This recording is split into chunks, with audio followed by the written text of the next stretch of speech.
Hey, film friends. I'm Nick Furman. Here, This. hold on. What? Take that. What? Yeah, Oh. use that. Okay.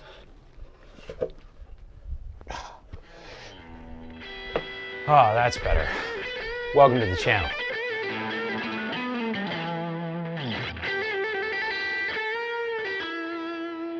Look, most of us have known about the 5'6" Frenchman who tried to conquer the world. But did you know that all around the famous battle sequences, there was a crazy psychosexual drama with an empress that was nearly his undoing back home? Yeah, this is Ridley Scott's Napoleon.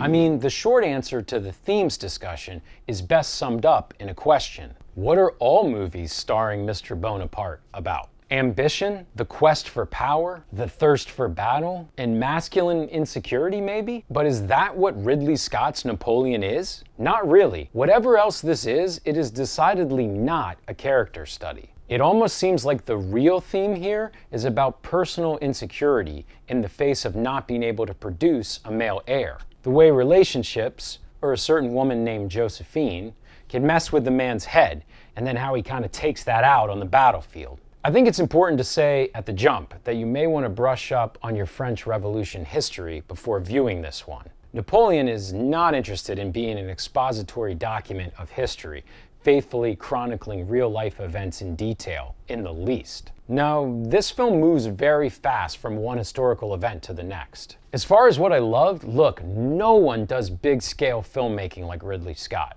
The Austerlitz battle is just this dude in his bag. All the underwater shots, the cannon fodder, the way the cinematography captures snow falling and laying on the ground, it's all just master craftsman stuff. And the Battle of Waterloo may not be as impressive overall visually, but it showcases the director's incredible acumen with scope. Here we have these sweeping vistas and strategic alignments of battle formations. He stages chaos and madness in a way that is actually legible to the viewer. This kind of work is just stuff he's been doing for decades. And to just touch briefly on the two main leads, I did love all the dry humor in Napoleon. These are the best parts of Phoenix's performance, the barbed lines of dialogue. You think you're so great because you have boats. Destiny has brought me this lamb chop, and other small sequences which show his wheeling and dealing with other people. They're brief, but they're the very best of Phoenix acting here, when he can just let his charisma out a little bit. Alongside him, we have Vanessa Kirby in a real modern performance. She is at times bold, resolute, and obsequious, sometimes weak, and sometimes making her own power plays. Many of the ribald moments between her and Napoleon are amusing and really effective. Okay, let's move on to some critiques.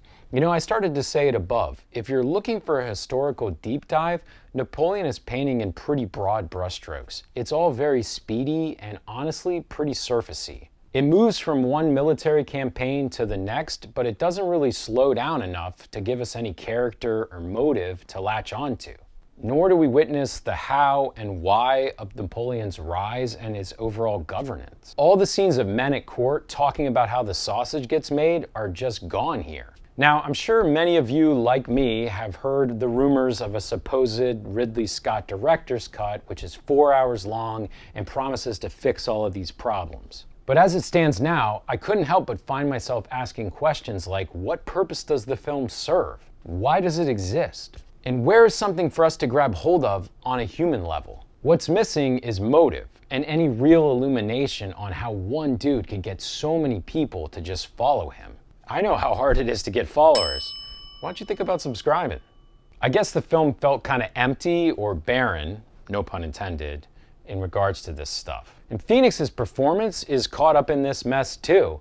In the first hour, he's basically like a muted blank slate. This is a really interesting acting choice. It's almost understated to the point of being a non-performance, which in some ways makes sense. You have a larger-than-life guy who has captivated historians for centuries, managed such great feats, and is responsible for the death of millions of his own people. I think Joaquin didn't want to do some poor French accent or act like he had a complex, so we went with the less is more approach. Now this works on some levels, but again, we're left with no psychological probing of his character, or really any of the characters. Finally, I ask, what's the real story here? You know, it's kind of unclear. Between all the warring, there isn't a lot of narrative through lines. Is it a sexual relationship drama? A battle film? Napoleon wants to be modern, but it just doesn't fully go there. Its approach to characters like Empress Joséphine put it in conversation with other films like Dangerous Liaisons or Marie Antoinette, but those films had a unique angle on history. They had their own voice. Whereas Napoleon left me feeling like, well, here's a guy who fought a lot on the battlefield, but was kind of horny, insecure, and smitten at home. So, what do we conclude? Napoleon is a new, large-scale historical drama from the man behind Gladiator and other epic pictures. A slyly funny take on the mythical man with bravura set pieces and a love story that both confounds and exhilarates. A mixed bag which, on the positive side, has some of the most dynamic, practical battle sequences ever filmed. A work that is visually stunning, but never left me deeply connected.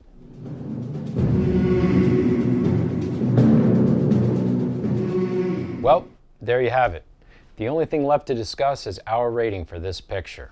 FOF gives Napoleon 3.1 out of 5 stars. If you enjoyed this review, please let us know by giving us a thumbs up and subscribing to the channel. Also, don't forget to visit FurmanOnFilm.com for even more movie content. Or you can check out these 2 videos right here. Thanks for watching. I'm Nick Furman. This is Furman on Film. Stay firm, my friends. Boom.